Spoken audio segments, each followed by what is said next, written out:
Hello and welcome to the Business of the Business podcast. I am your co-host, JP John Poz from the Two Man Power Trip. Of course, joining me is the financial wrestling genius himself, Mr. Lavie Margolin. Lavie, how you doing today, sir? I'm doing good, John.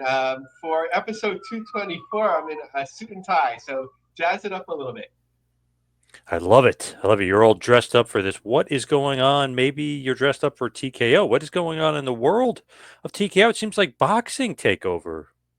Yeah, they're taking over. So it's an interesting deal. I know that there's a lot of details coming out, but with Turkey Al Sheikh, who of course represents the government of Saudi Arabia, together with TKO, they announced a multi-year partnership to establish a new boxing promotion that will provide a premier platform for both leading boxers and prospects in the sport. So, okay, new promotion, a lot of money behind it. There's a lot of money behind a number of boxing promotions, despite their challenges. But the concept is, despite potential, Ali Act, although I'm not an expert on that, there is an attempt to sort of create their own belts, which I think is contrary to what's expected, and basically make a boxing UFC. TKO is set to benefit from at least $10 million from it, but they'll have, I believe, equity in the promotion, and depending on how much money Saudi Arabia wants to invest, they could basically take over the sport. Interesting. And Dana White and Nick Khan from WWE are going to be involved. Obviously, Mark Shapiro, the president and COO of TKO as well. But interesting, the little WB, little bit of UFC, and obviously Dana White has a big background in boxing. Dana White and Nick Khan is obviously a known and proven moneymaker.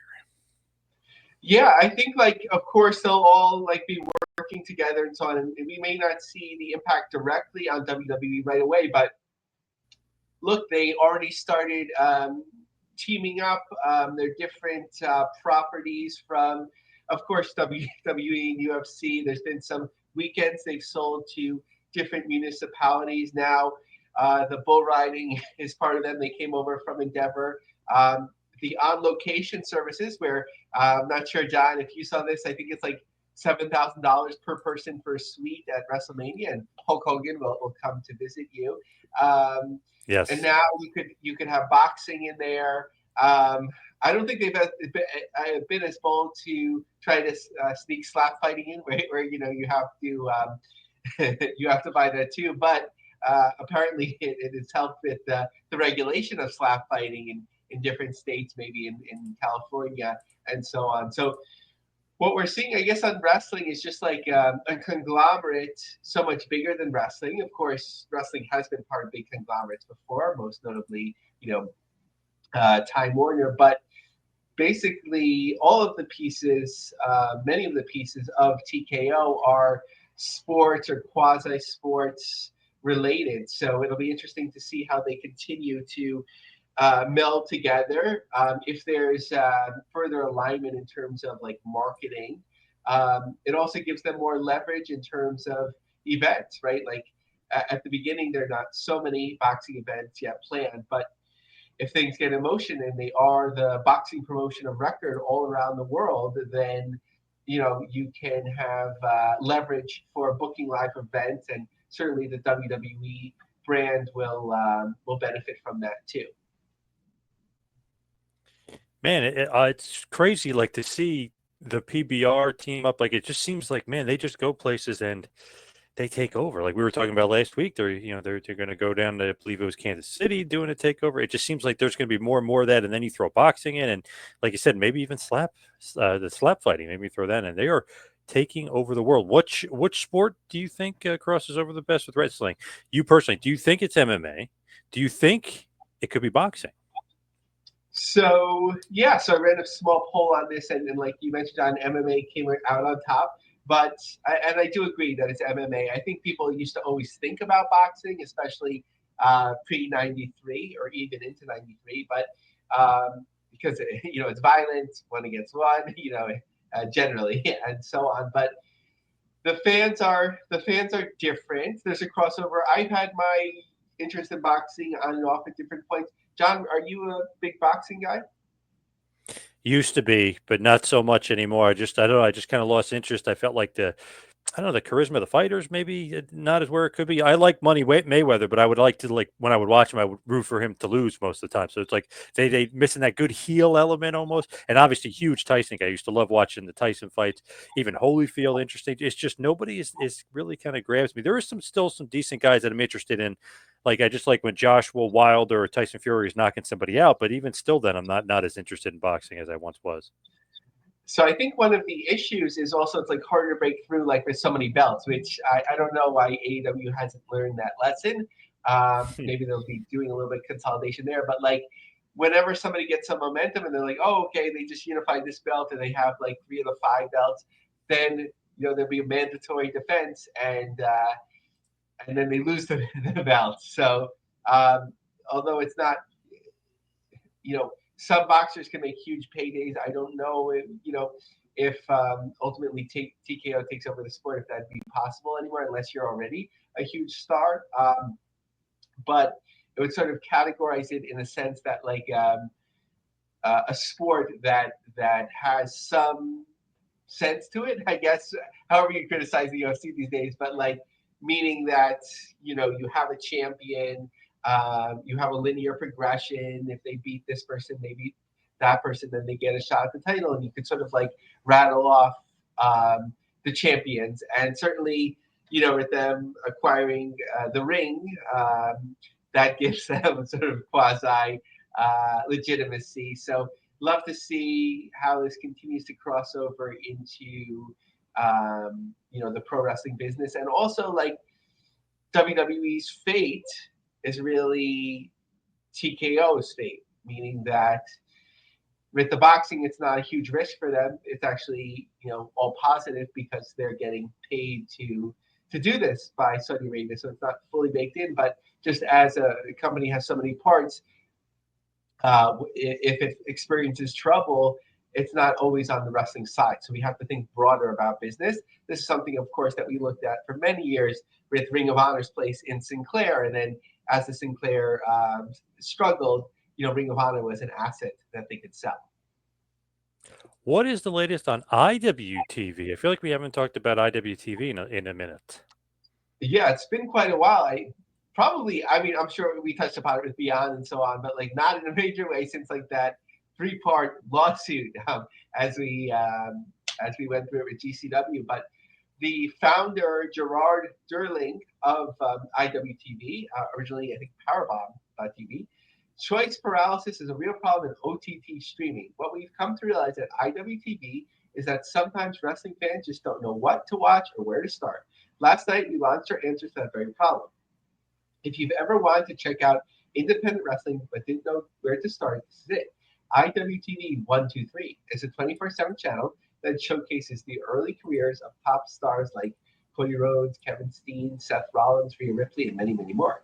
Shout out to everyone behind the scenes. So a little bit more from their official press release. 24/7 streaming channel premiered on March 1st. The channel features current content from promotions like Dreamwave Beyond, CZW, HGO, and ICW. Makes it easier than ever for subscribers to find something great to watch, eliminating the hassle of choice paralysis for the symbol as 1, 2, 3. Okay, I was wondering what the 1, 2, 3 was. Yeah, I haven't clicked to stream, but I'm assuming it's not behind the paywall. This is sort of like an engagement teaser for subscribing to IWTV. It's a smart initial step to me. People just don't talk about IWTV as much anymore. I feel like since the GCW lawsuit, I know that is a while ago, but like they lost a lot of their cachet, and they lost, their what seemed to be their top drawing promotion, or the promotion with the most interest in it, and maybe like some fan respect, or however you would describe that. But good to have a teaser, but really the use of a channel like this that would make the most sense would be distributing it, right? Like if you could get on some of those platforms for streaming. We know that, when Pluto had its own wrestling channel, internally it didn't last. They just have the bigger brand. So I don't know how many of these streaming platforms are looking for independent wrestling streaming.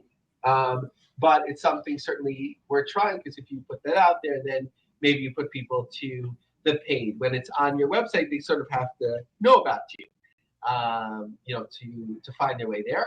And I'm wondering, like with Dreamwave Beyond, CCW, HO, and ICW No Holds Barred, if it's sort of like, well, we're not making money from this. I don't know if there's ads yet or whatever. But like, if we can get this going, then more people will watch you on the paid version, and then you'll get that cut of that. So I don't know if they worked out, a straight monetary deal with them, or just sort of like best practices to grow everything together. What is going on in New Japan Pro Wrestling? Well, John, so I didn't have this in the notes, but did you see that their ring broke? No, I didn't see that. No. They had to cancel a show in Carkin Hall because one of the four metal poles, right, like at the corners, it basically eroded, or however you describe it, like it kind of collapsed into itself. Wow, crazy. Yeah, which is pretty crazy. Like, I guess, you just keep setting it up and you're like, it's good, you don't think about it. But what's his name? I think the son of 911, right? Like who's a GCW wrestler, right? Like I think his job is actually like he's a welder. So if only they'd have booked him, right?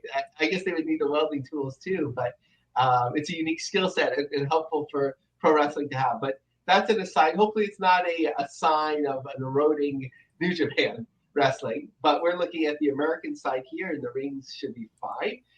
So Windy City Riot, they moved 141 tickets since last time, so continued good progression. Still more than a month out, 3,192 tickets. In Ontario, California, in May, not yet looking so great, but of course, 3 months out, 689 tickets distributed. So a little bit of junk science, just more for fun. We've touched on this every once in a while. So Eventbrite, every once in a while, like they'll share. I haven't seen it on GCW yet, but I've seen it for TNA, and now I'm going to reflect on New Japan. They'll share how many total tickets have been sold on that particular company's platform, which is fun for stats because you take the total and you divide it by the total number of events just to get a sense of how many per event. So New Japan has hosted 14,000 people for its 47 events, an American-based Eventbrite shows for 297 people per event. What does this really mean? Not much.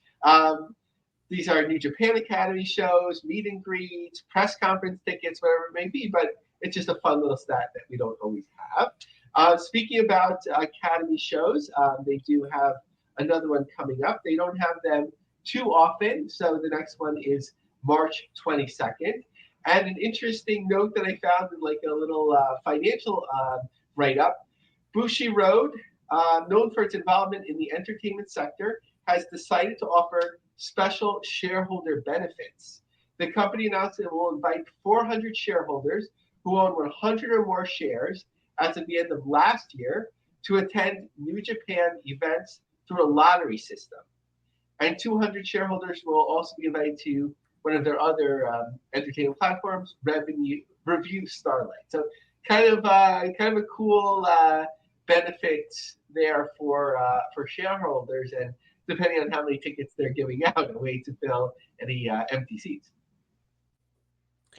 Man, crazy stuff. What is going on with TNA? Is Len Asper, is he buying stuff? What's going on with TNA wrestling right now? So this is a personal purchase of Len Asper, but it's notable because it's in sports. So I think we could start seeing some crossover either locally or in other ways with TNA, which would make sense. I think we'll potentially see a crossover very soon. I'll explain in a moment. But the Canadian Elite Basketball League, to which I'll admit I was not aware of before, announced Tuesday that Asper has purchased the Brampton Honey Badgers. The team was formerly owned by the league. Following the franchise's second season after relocating to Brampton from Hamilton, Asper's leadership and guidance will aim to elevate the organization to new heights on the court and local community. With a lifelong history of playing, investing in, producing, broadcasting, and consuming sports, I had looked at dozens of opportunities for direct ownership on so many levels, ranging from the sport of basketball, the league itself, the ownership and management, the amazing city of Brampton, and Anthem's pre-existing relationship with the league. Everything pointed to this being an opportunity to do well and to do good. Okay, so let's see here. Leonard Asper is a terrific addition to CEBL. We're fortunate to add another high-profile team owner and so on.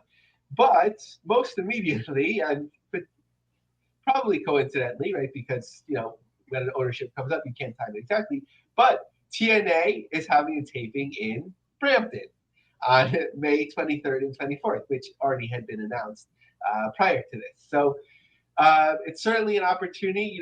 I don't know when the team plays, but if it's in advance of this, they can certainly promote the TNA Impact. And for TNA Impact, I think they should do a good attendance here. You could promote the basketball. So there's opportunities there. So we may start seeing more events centering around Brampton for TNA. So something to watch. Now, Chavo Guerrero Jr. is booked in El Paso, which is a smart move because, we already know that their attendance was looking really good, although we don't know the number besides, the modest several hundred seats that are on the floor that are sold out. But we do know that it's looking good. Tommy Dreamer tweeted out that it's an attendance record. So to bring in a local, known star may bring other people to the show. And it's just smart business to continue investing in that. So just looking at their upcoming schedule. So El Paso, like we just talked about, March 14th and 15th. St. Joseph, Missouri, the March 28th and 29th. Vegas for the WrestleMania weekend show, April 17th. LA for Rebellion, April 27th. Really curious about that. Irvine, California on May 1st and 2nd. We talked about Brampton on May 23rd and 24th. And then Slammiversary. So following the wrestler appearances at UBS Arena, we haven't seen too much ticket movement since then. It continues to be under 100 a week after getting off to a very good start, relatively so. I know relatively for TNA, maybe relatively not so great for such a huge building, but they knew what they were getting into. Tickets distributed 2,279 as per WrestleTix, with 75 tickets moved over the last week. What about the Tommy Dreamer saying that they're going to break the 2-day attendance record? Is that possible? Is that legit? Is that really something that could be broken? I think it's certainly possible because if El Paso, right, like if you're saying a 2-day, so I don't know, like, are you only counting the 2 days, right? Like when they did in Houston, what was it, 9,000 tickets years ago? Like that was just one day. So like 2 days, I guess, in a row. What's the total within that, if that makes sense? But here we knew it was over 2,000 a couple weeks ago, as was reported by PW Insider. So, and it seems like they're doing pretty good on the second day as well, though we're not sure what that is. So I think that for a 2-day taping, that they probably will break the record. So really, I'm curious about that. What is the latest with NWA, National Wrestling Alliance? Seems like some big stars coming into town. Yeah, so the biggest surprise there is that under the Nick Khan, Paul Levesque regime, TKO, they're working more with other promotions. What was it, years ago we had heard Billy Corgan had conversations with WWE about being on WWE Network and so on, but Natalya is probably of her own interest, sort of like being a Ronin a little bit. She's going to NWA for the Crockett Cup, which we'll come back to in a second. She's going to be doing blood sport under the GCW banner. So, relationships are happening. None more formally announced, at least, than TNA. But NWA just announced on Busted Open Radio the Crockett Cup returns May 17th, 2300 Arena. If the most prestigious tag team tournament isn't enough, WWE superstar Natalya will be competing in NWA Reign. Billy Corgan wrote, "It's real people, WWE working with NWA," and so on. So NWA certainly needed something, and this can't hurt them. In more positive news, looked like a pretty small school from the pictures, but you take the win.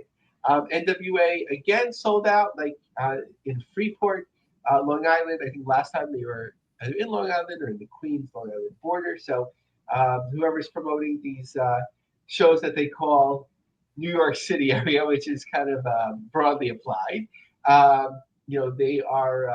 they're working. So something to keep looking at on a smaller level. Dothan, Alabama, March 22nd. It looks like there's been some good movement since the last time we looked. They needed it. And just notable that the local press and local media is starting to cover it more, which they've been working very closely hand in hand with them. WTVY had both an article and a news feature, and WDHN. I assume that they're going to be, on most of the local stations and media outlets, and that's really what they need to do. Brian Idol, I think, is handling a lot of that, as we have seen Morton, move on from a behind the scenes capacity, although assuming that he'll still be involved, in the ring, but seeing more of his relationship and his father's, of course, Ricky Morton, grow with Juggalo Wrestling. What is going on with GCW? I feel like they were making some big moves and some big announcements, including a big baseball announcement. Yeah, so just ahead of that, something that's sort of like our own inside baseball, John. Some of our greatest friends on the podcast, not to leave out, Kevin Kleinrock or anyone like that, but just among some of our greatest friends on the podcast, Fred Lauderdale and Adrian Gomez of Middle Kingdom Wrestling. The stars aligned and they got together in Phoenix, Arizona. So I was joking on X that, it was kind of like a business of the business convention, but curious to see, what may come out of that. One can sort of imagine and dream of the possibilities, but certainly I don't know anything following that, more than that, but curious what could come out of that. But yeah, no, this baseball stadium on Coney Island. So this is what had been known as MCU Park, and even another name, is now Maimonides Park, affiliated with the hospital. Where the Brooklyn Cyclones play, GCW is coming there. So that was, TNA for like 4 years, and for a while it was like one of their best attendances, 4,500. Yeah. And then Ring of Honor was there. I think the last year that was when NXT ran the show in Barclays Center. So that kind of, suppressed things a lot. Now, I couldn't find a record of it, but I think the first year, one of the early years TNA ran a show, it was actually like a more traditional independent wrestling show. I know it doesn't matter that much, but just sort of like in terms of history.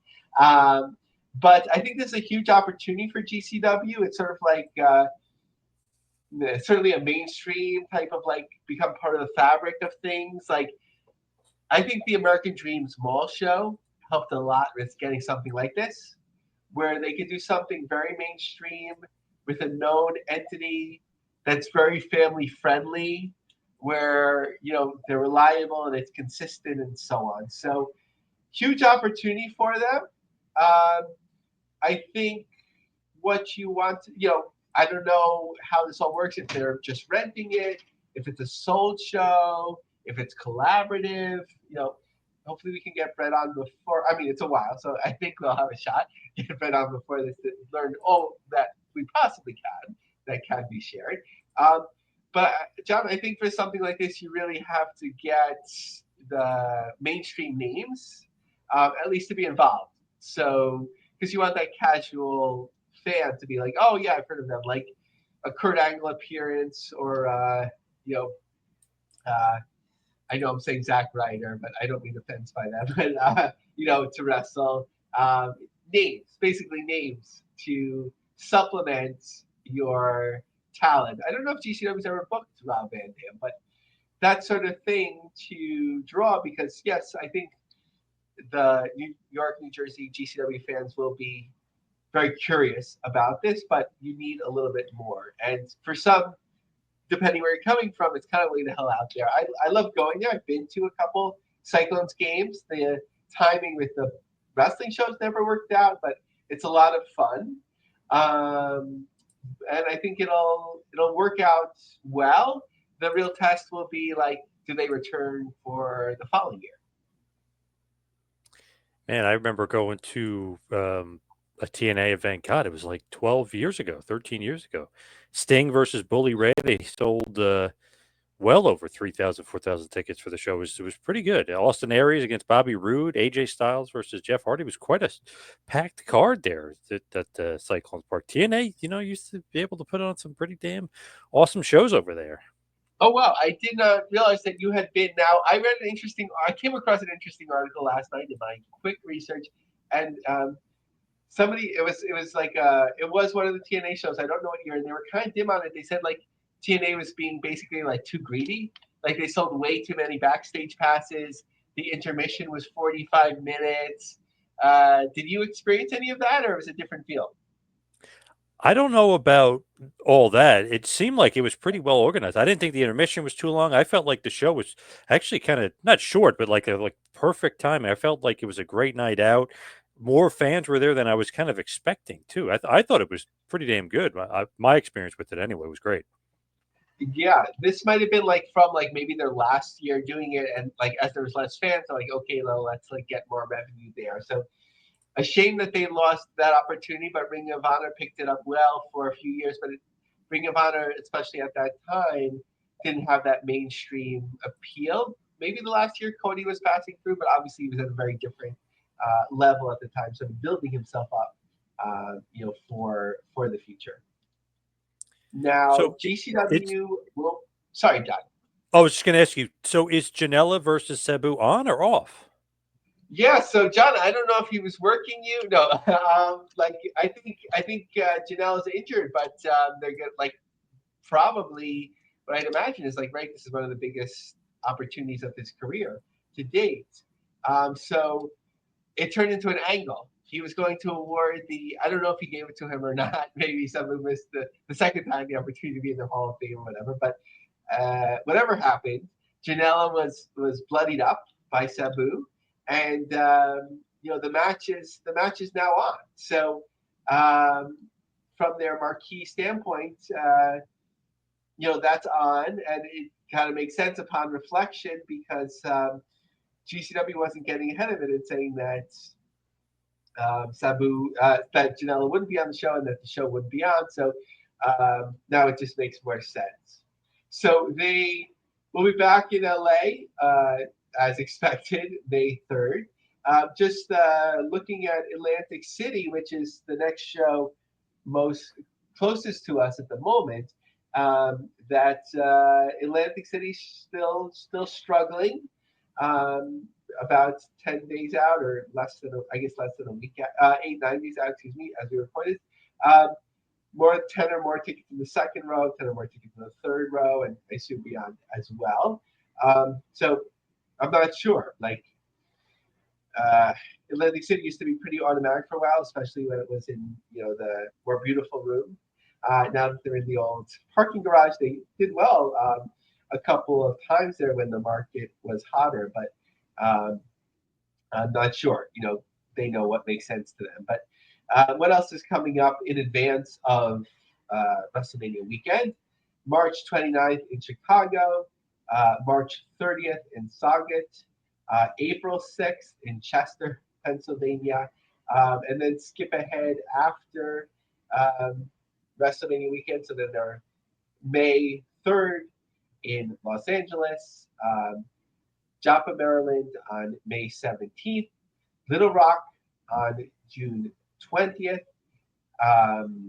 Dallas on July 11th, London Bloodsport in September, and Anchorage October 4th. As far as Maccabee Mania is concerned, our buddy Jeff Buchan's, how did that show go down? A little bit of team up with ISPW as well. Yeah, so it looks like a win all around. This article, I think, is Jewish philanthropy or Jewish e-philanthropy, which I didn't realize, the worlds are crossing over in terms of where I'd be getting content for the show, but whatever works. Last Sunday's event, Maccabee Mania 3, was held in Livingston High School, the same location as the second event, featuring most of the living performers from the first two. In the main event, the 67-year-old one-time Wonder Kid made his final wrestling appearance. I like the article writers like Moxie defending his never defended championship against Crowbar, with all proceeds going to the Maccabee Games. Like the original, it went off with many hitches plus several glitches. The YouTube live stream, which was hosted by Wrestling with Regret, garnered 18,000 views. I guess sort of like when it just ended, they looked. I'm not sure how they were monitoring that. Had audio issues aplenty with echo from the ring mic, wavering in and out, and so on. For my note, like I wouldn't, what would you expect, right? Like it's Right. a fundraiser. It's a light show. It's a fun show, whatever it may be. Even though between 250 and 300 people attended the show, the main camera was focused on the one set of bleachers where barely anyone was sitting. But really the key is, was it a success? So according to the report, it was. It did a $45,000 gross with $25,000 after expenses going to the Maccabee Games. Nice. Good job, Jeff Buchan's former guest and Maccabee Mania. Great job, guys. Kudos to them. We need As a for four, John. It's too yes, early. We need someone either to take over the mask or Jeff to come out of retirement. you need that belt. That's what you need. You want that Oh, belt. that's true. Jeff, if you're listening and you want to make more money for the Maccabee Games, if you're willing to part with that belt, let us know the price. Now, what's going on with Reality of Wrestling, ROW? Because I feel like they're adding more shows to the docket. Yeah, it took me a while to sort of understand what was going on here. I'm still not exactly sure, so let's go through it. I mean, it's not super complicated, but okay. ROW announced the expansion of its programming as one of the premier television production wrestling companies in the U.S. The company will launch 3 new television programs, further solidifying its status as a top-tier promotion for ROW Nation and wrestling audiences worldwide. So the first thing that I believe what they mean by the 3 is that the one that they currently have is being renamed. The long-running weekly episodic television show known as Reality of Wrestling since 2012 will be rebranded as Reality of Wrestling Platinum, highlight the prestige and legacy built through ROW's history. Platinum will continue to be led by Brad Gilmore, analyst Chris Russo, and commentator Carolina Teague. In addition to the flagship show, ROW will debut Reality of Wrestling Glory, an all-new program featuring its own distinct characters and storylines. ROW Glory will be broadcast exclusively on ROW's YouTube channel with nearly 1 million subscribers. The show will be hosted by wrestling historian Kirby Carrion as the lead play-by-play, with Sammy Kiss providing color analysis. Lastly, ROW Up will serve as a showcase for brand new students training at the esteemed ROW School. ROW Up will be available exclusively to subscribers of its YouTube channel, giving channel members a first look at rising talent before they advance to the Glory or Platinum stage. Booker T and Sharmell Huffman released a joint statement on the expansion, expressing their excitement about continuing to develop the next generation of wrestling stars. We are incredibly proud to create new platforms that give young talent the opportunity to grow and shine. Reality of Wrestling is different from everywhere else, added ROW director Kevin Bernhardt. We continually push not only our talent, but also ourselves to be bigger and better.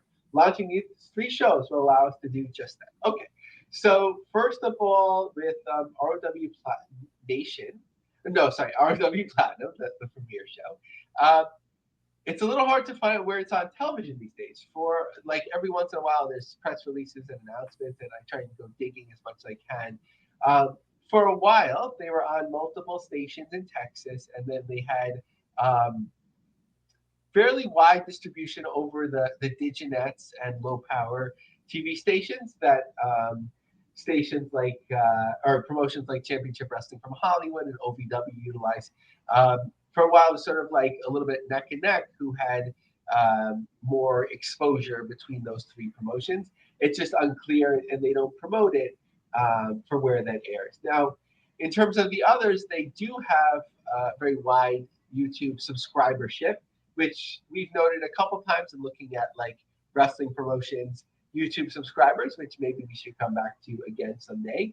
And they have the talent passing through there. They have the production equipment, whatever it may be. So why not create more content? I think at the end of the day, it's just more exposure for trainees to get them out there, which is good. And the bottom line, I'd assume, isn't typically from the Walker Texas Lawyer sponsorship or how many tickets they sell at the Walker Texas Lawyer Arena, but how many people sign up for training, which is the basis, and smartly so, for a number of wrestling promotions. So it doesn't cost them too much more to produce more shows and content and get it out there. So just seems to make sense. Just a little bit hard in terms of their national brands to follow exactly what they're doing, but their national profile is really a small part of their bottom line. Now, the most important story of the day, Linda McMahon and Lavie Margolin. Talk to us about Linda. Be there, be there, be there. March 11th at the City College of New York from 3:30 to 4:45. Understanding Linda McMahon, Secretary of Education in an Age of TrumpMania. This includes best-selling wrestling author Brian R. Solomon, as well as Mark Erlewine and Gary Rifkin. I will be moderating the panel. And breaking news, John, as we record this, Linda McMahon is already laying down the hammer. She has canceled $400 million in federal grants to Columbia University. She warned them on Monday, as we're recording this, that if they didn't curb the anti-Semitic actions that are happening on their campus, they would lose out on these monies. And by Friday, she had canceled the money. So she means business. Damn, I love it. Is there any possible chance that Linda will show up to Understanding Linda McMahon? Is that a possibility? That seemed to be a bit of the confusion as I was developing the program. When we brainstormed, we were like, let's make it clear that it's not Linda McMahon that will be there, that we're just talking about her. So I'd be very surprised. Now, I have like a deep trivia note, which I don't know the answer for, John. I'm just curious if you know. When Linda McMahon would come out like at surprises on WWTV, especially towards the Attitude Era, did she have entrance music? Yeah, she did, didn't she? Didn't she have the old like WrestleMania theme that she would come out to? Like the not as good one, but the little bit of the fast paced one. I'm pretty sure. That makes Yeah. sense. I'm kind of getting what you're saying as you're saying it, so that makes a lot of sense. A little bit lower key, which matches her style. The unfortunate thing that always comes up if you check for like a GIF or GIF, whatever you call it, on like X or Facebook is like her looking stoic in a wheelchair. So let's wrap this bad boy up, Lavie. Let's hit the plugs. Follow me on Twitter and Instagram at 2Man Power Trip. What about you, Lav? Yeah, so since it's so relevant, TrumpMania, you can get the original or the 2020 election special. Since there's a lot of items on Amazon, if you type in TrumpMania, do TrumpMania, Lavie Margolin, that should be helpful. Let me know if you buy it and write a review. Please follow us on Share, the podcast. I think we're like at 9 on Apple. If you're listening and you have Apple for your podcast, it'd be nice. If you can just add a quick review, because 10 is a nice number to get to. Love it. Love that. I'd like to thank everybody out there for listening. See you right back here next week for a little business of the business. We'll see you next week, folks.